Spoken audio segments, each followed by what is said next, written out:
Bonjour et bienvenue dans votre émission L'interview de la semaine.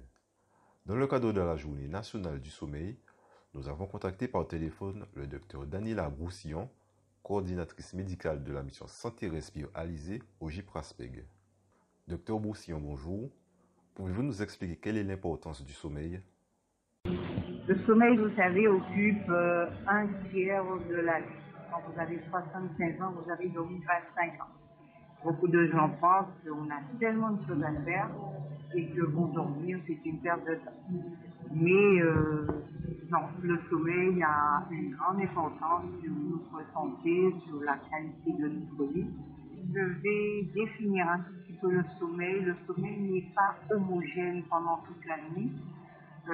Il y a des cycles qui se répètent et chaque cycle est, faut dire très facilement, caractérisé par un sommeil lent profond et réparateur et une phase de sommeil paradoxal qui est caractérisée par le rêve dont on se souvient. Quelles sont les répercussions sur la santé de sommeil de mauvaise qualité? Donc effectivement, un sommeil de mauvaise qualité, c'est un sommeil où on n'arrive pas à faire une nuit complète avec des cycles normaux, ou alors un sommeil qui est entrecoupé ou un sommeil qui est agité.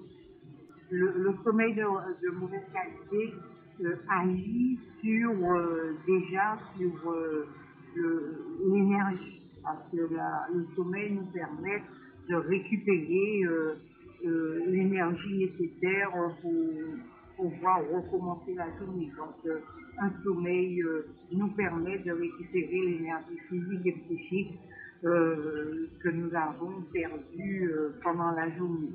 Donc on voit comment les enfants sont en permanence sur les écrans, les portables, tard dans la nuit, vont un petit peu troubler ce rythme du sommeil. Le cerveau a une information qui est plus bonne parce qu'il a beaucoup de lumière alors que la nuit a commencé et les cycles du sommeil ne vont plus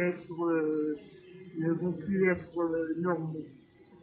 Alors, chez les enfants, on a pendant la nuit la sécrétion chez les enfants et chez tout le monde, mais je dis plus particulièrement chez les enfants parce que c'est une sécrétion d'hormones de croissance et donc l'enfant, quand on a un enfant qui est hyper irritable, qui est en deçà des valeurs normales des taux de poids et de taille, ça peut être un déficit d'hormones de croissance parce que son sommeil est perturbé et cette sécrétion ne se fait pas normalement.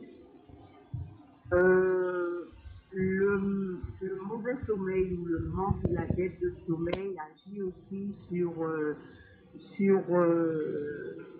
le cycle du physique au niveau métabolique. Donc ça fait un lit pour le diabète. Le déficit du sommeil aussi est en lien avec une augmentation du poids. Parce qu'il y a pendant la nuit la sécrétion d'hormones qui règlent l'appétit et à ce moment-là qui est diminué et donc on a une augmentation de l'appétit. Les troubles du sommeil aussi agissent sur tout ce qui est le système immunitaire. Une personne qui a des troubles du sommeil fera plus facilement des infections, aura plus facilement des cancers hormonodépendants comme le cancer du sein, le cancer de la prostate. La dette de sommeil aussi agit au niveau cardiaque, ça augmente les maladies cardiovasculaires.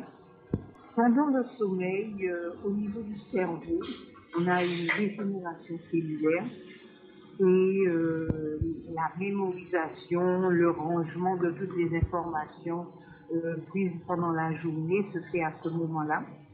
Et aussi, on a une fonction d'oubli. Donc, c'est-à-dire que pendant le sommeil, les cellules nettoient, si je peux dire, éliminent toutes les toxines.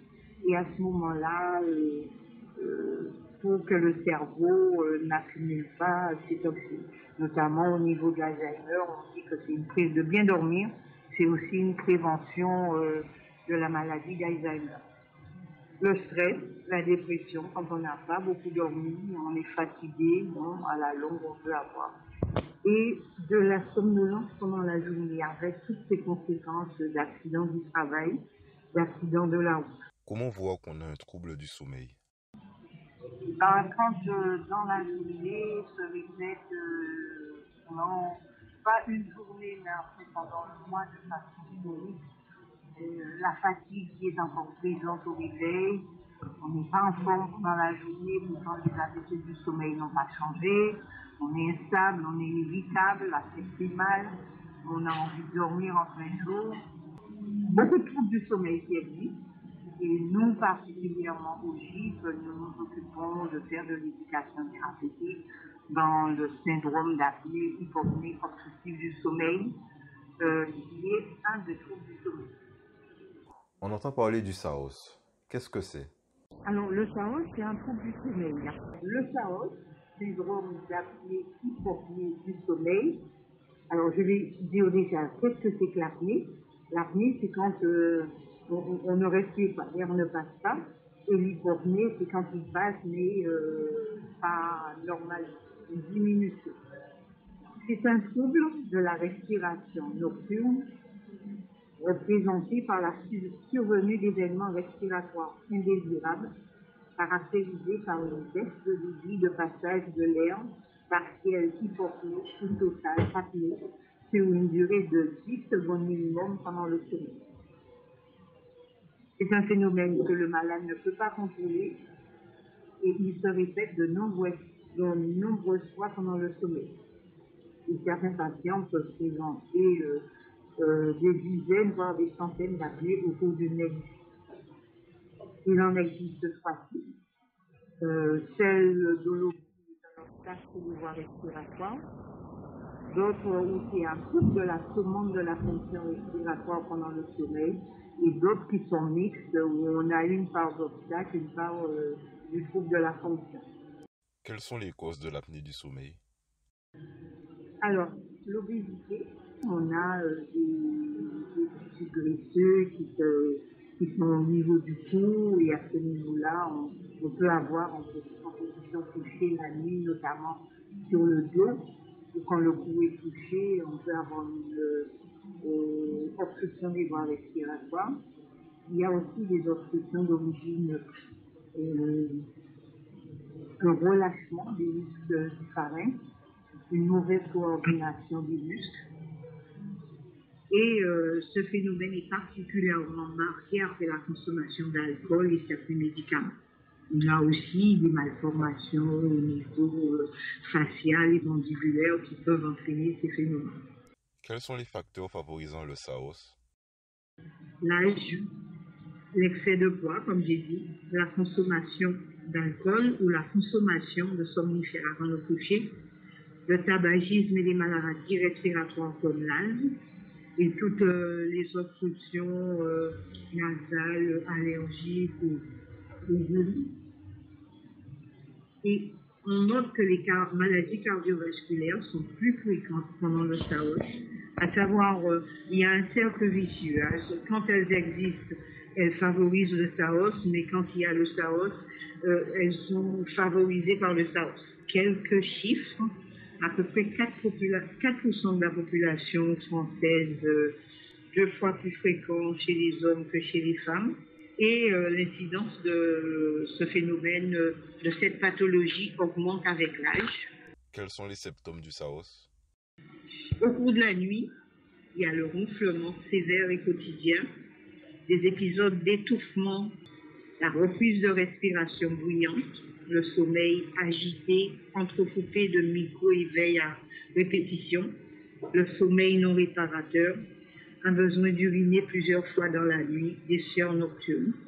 Et pendant la journée, la somnolence excessive non expliquée par d'autres facteurs, une fatigue, une irritabilité, des troubles de la mémoire et de l'attention, des complications cardiovasculaires comme l'hypertension, les troubles du risque cardiaque, l'insuffisance cardiaque, l'AVC, la baisse de la libido, les maux de tête.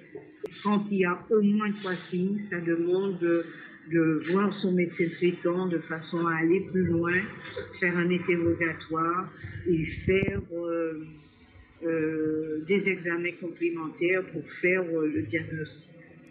J'insiste un petit peu sur l'apnée du sommeil et la conduite automobile, parce qu'effectivement, conduire alors qu'on a eu un mauvais sommeil chez les gens apnéiques, c'est conduire comme si on avait bu.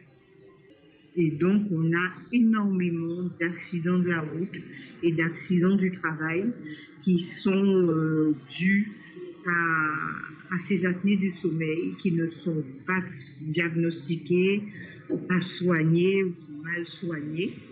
Donc, j'ai dit que pour faire le diagnostic, il y a la visite chez le médecin, l'interrogatoire, et il y a ce qu'on appelle l'enregistrement du sommeil. La polygraphie ventilatoire nocturne qui peut se faire à domicile, elle enregistre l'électrocardiogramme, les mouvements respiratoires, le débit de l'air entrant et sortant.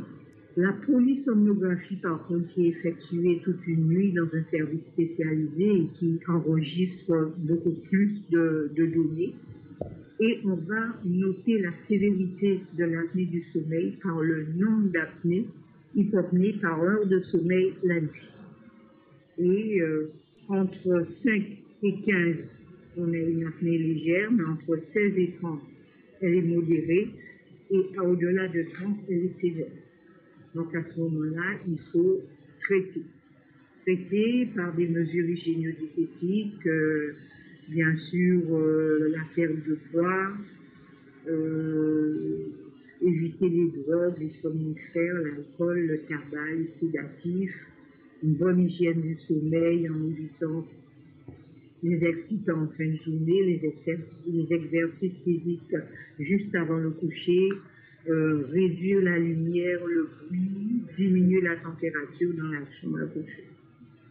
Et le traitement médical, c'est la ventilation nocturne en pression positive, c'est-à-dire que c'est un appareil qui vous envoie de l'air sous pression et il est branché à un masque avec des tubes qui arrivent au niveau du nez.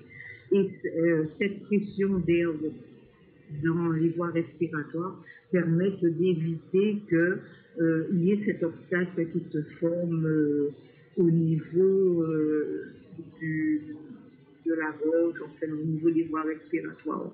Bon. Ce traitement est remboursable par l'assurance maladie. Il y a d'autres traitements chirurgicaux quand il y a des malformations, quand il y a des amygdales chez les enfants. Alors là, je vais juste dire un petit mot parce qu'on pense que l'apnée du sommeil se retrouve uniquement chez les adultes, mais il y a aussi des enfants qui font de l'apnée du sommeil.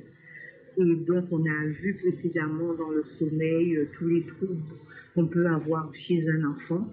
Donc, quand un enfant est irritable, il est fatigué dans la journée, il a un retard de croissance, l'apnée du sommeil est à chercher.